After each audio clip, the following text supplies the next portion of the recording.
and I highly recommend him. Go back and look through the archives. He's posted some great stuff on erodium and I don't know what else have you done. I don't remember. I do a lot of other stuff. I just don't post it.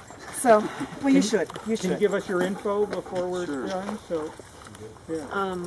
Yeah, he does terrific class. And because there's a lot of us, you know, you're not going to offend me if you ask him anything. I'm just not like that. I got no problem I'm with excited to not be a know-it-all, though. I'm excited just to learn. it. Elderberry a lot in Montana. It was a huge fun thing for me to do. And elderberries and huckleberries are one of the few things that my husband will eat. When I came here, it was like, where are the huckleberries? Where are the elderberries? Well, they don't have huckleberries here. And elderberries are harder to find. And they look different than the ones that we have in Montana. They're more shrubby here. I think it's the hard winters that we have there. They just look different. But the one thing that you'll notice is when they start blooming, that's when it's really easy to see. They get those big umbels of white flowers. Oh, yeah. It's been starting to come on. I can't get to it. I'm not telling you. But mark it, put it on your GPS and mark it, because highly priced. I use this for a lot of medicine. It's great. Elderberry wine is fabulous. On that note, I took a winemaking class, or excuse me, a beer making class using herbs. I can honestly say I will never make a beer out of herbs. Never. The stuff was awful. I am not going to make mugwort beer, because that was what we were drinking, and it was horrific. You can't tell me. And he says, well, it's not like you drink it to drink a beer. And then why would you even make it? I don't quite get that. But, you know, that's what they did. Elderberry wine is delicious. This is antiviral. The natives, Native Americans use the bark for, it's a wood that hollows out very easily. So they used it for a lot of things. However, the barks and the leaves are poisonous. We have several different kinds of elderberry here. The most common is the Mexican black. The main thing is you don't want to eat the seeds. You don't want to crunch down on the seeds of any of them, and or eat the leaves. Those are where the toxins are held. So I use the whole berry, but I don't crack that seed.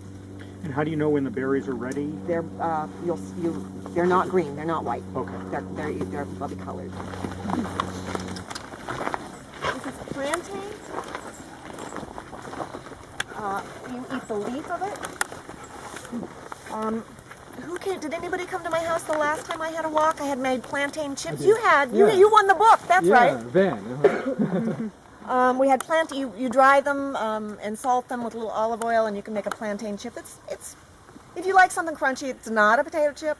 Okay, it's not a potato chip, but it's workable. You dry them in the oven? I use my dehydrator, but yeah, you can use the oven. And just as is, not ground up or anything? No, just as is, not ground up, nothing like that. For a trailside nibble, you can just kind of peel it off.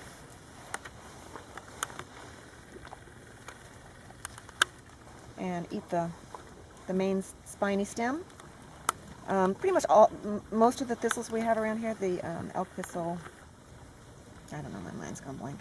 Yeah, the thistles you can eat like that too. You can braise them. When you braise them, it destroys the spines, and they're edible. And what was I going to say? Where else was I going with that? Oh, milk thistle has a seed. When I have a hangover, I eat milk thistle seeds. They're very good for your liver. They'll help. Actually, they've done research. They do help the liver regenerate. So you will see medications that are made out of milk thistle seed. Yeah, I've actually seen it in CVS in their herbal section. Yeah, exactly. It's a big thing. So I cooked some last night, just for curiosity. Did you? Of the seed? Milk thistle? Milk thistle seed? I grind it because it's such a hard and dense little seed. It's hard to imagine that goes through the digestive process. So when I use it, I try to grind it up. Baccharis pilularis. It's very closely related. We have Baccharis salicifolia in Southern California, which is mule fat that the natives used a great deal for making their snares. And because it was flexible, or yeah, well, and if you notice, the mule fat, you even notice it more. It's straight. When the twigs come off, they're straight. This has some medicinal value. It's antiseptic, but really there are so many other things that are better to use than this. It's one that'll get you by if you needed an astringent kind of material. So let's see. Moving on. Poison oak, of course. Everybody knows what poison oak is. We're in an area of California that's filled with oaks. Generally, the easy way for me to class them is into two divisions, which actually is three, but I class them into two. There are red oaks and there are white oaks. And the red oaks include I include the black oaks in there. Red oaks are spiny. White oaks are not. They are smooth or lobed, but there's no spines on them, like this has the spines. So this would be a red oak.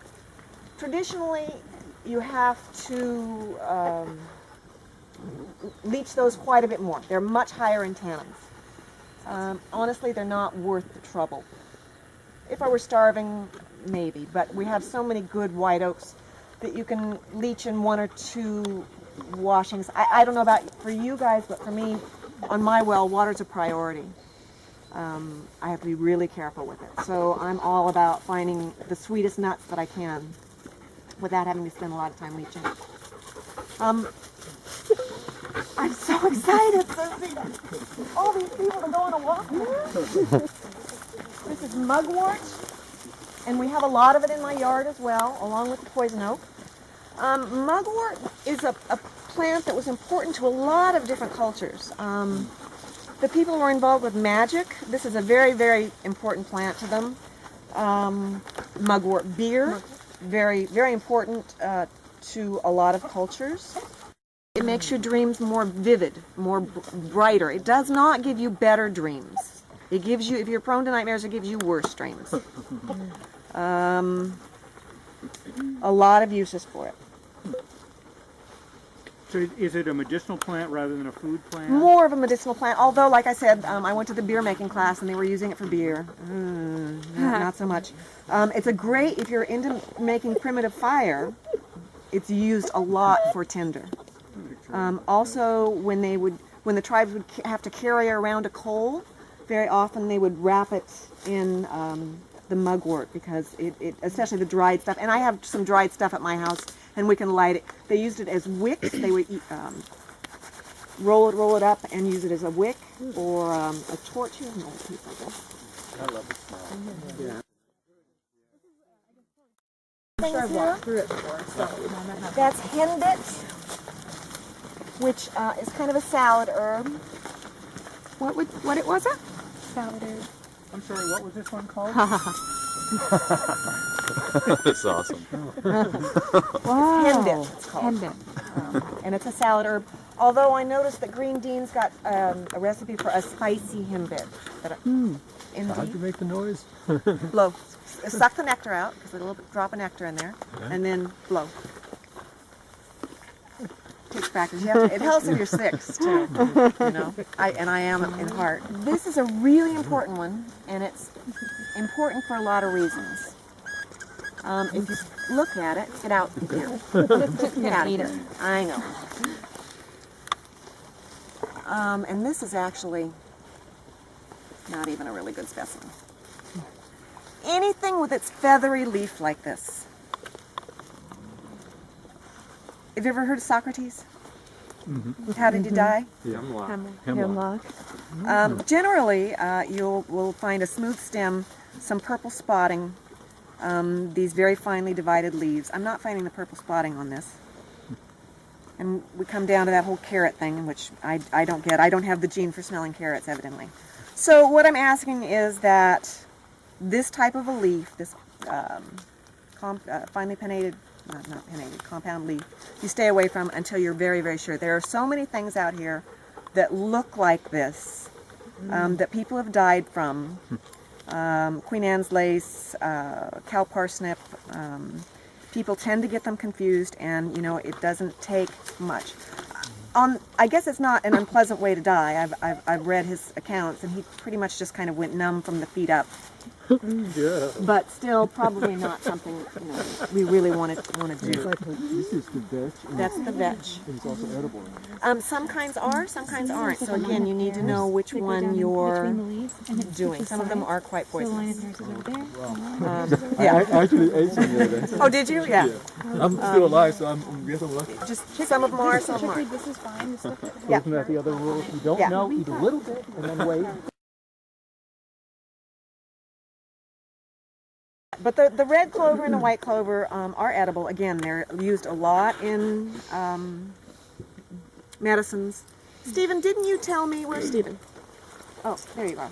Didn't you tell me that there is a gas that they give off? I have researched that, and I cannot find anything about that. Steve Brill, Okay, says that? his thing is he's in his book. What is that book called? I don't Edible and Useful Plants. They also have basically Yeah. the same name. But in his book, he talks about how if it's in a wilting stage, Yeah. it's giving off And what's that's- called it's like yeah. warfarin. Well, So it's like that's the brand name. It is. Is that, I Yeah, forget. warfarin is the brand name. Coumadin But it's a would be the- blood thinner. Yeah, and Yeah. So he said that he gave an account saying that some woman was going to make like a wine out of clover, and he was like, "You would have died if you would have drank that."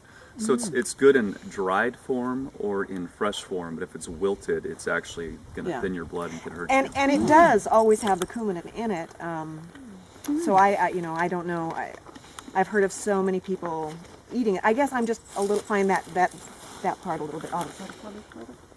I'm always looking. Some taste better than others. I'll tell you And that. that's true. Some do taste better than others.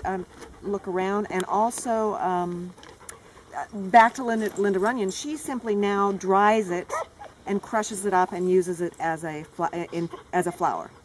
But all the clovers are edible, basically, or they can't No, hurt not you? all of them. Okay. Stick with the red and the white. The red and the there are white. some that you don't want to eat. And then the color, that refers to the flower? Flour, yeah. Gallium odoratum, which is sweet woodruff or bed straw. Again, it's a fabulous herb. It's good for skins, bug bites, that kind of thing. It's good salad, pot herb kind of thing.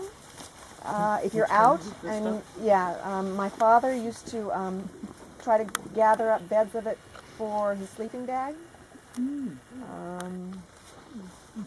What was the name again? Gallium odoratum, or sweet woodruff, bed straw, Okay. and there's a little bit of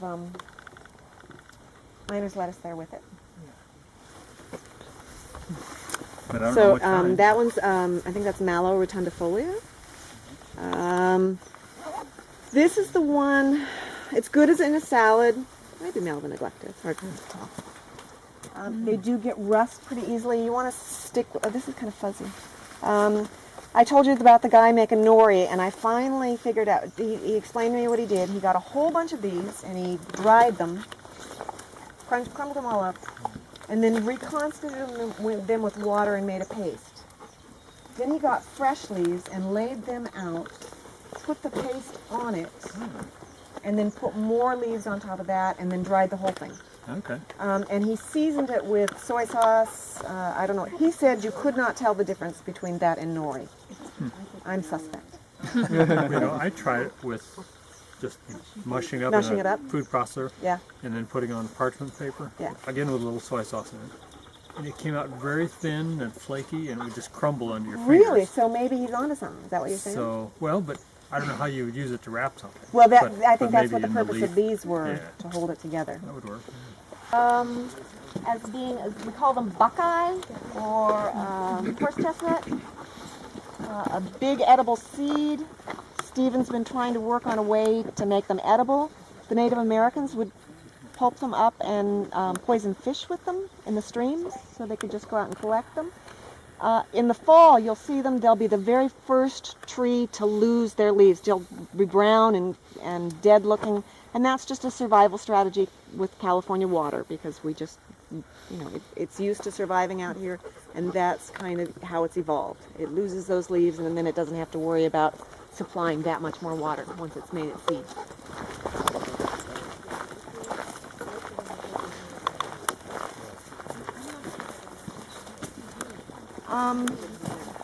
This is an old specimen. It's dock. It's yellow dock. It's one name. I think that there are 17 species of dock in the U.S. What we get here mostly is the yellow or curly dock. It's tart. It's got a lot of oxalic acids. You have to boil the leaves to make them any good. A lot of people I know use them as wraps for rice dishes, just kind of a quick hand salad. I do use the seeds, make a fabulous cracker in the fall. A really, really good cracker with goat cheese. I really enjoy it. If I don't tell my husband what it's made out of, he will eat some. I use the root medicinally. I mix it with molasses. Women traditionally have a hard time holding on to iron. And although the plant doesn't have iron in it, it does have aspects that let you hold on to the iron better. So there's iron in the molasses. You mix the two of them together. You make a nice syrup. You put a little shot of it in your water every morning, and you get you utilize iron much better than without, or just straight molasses.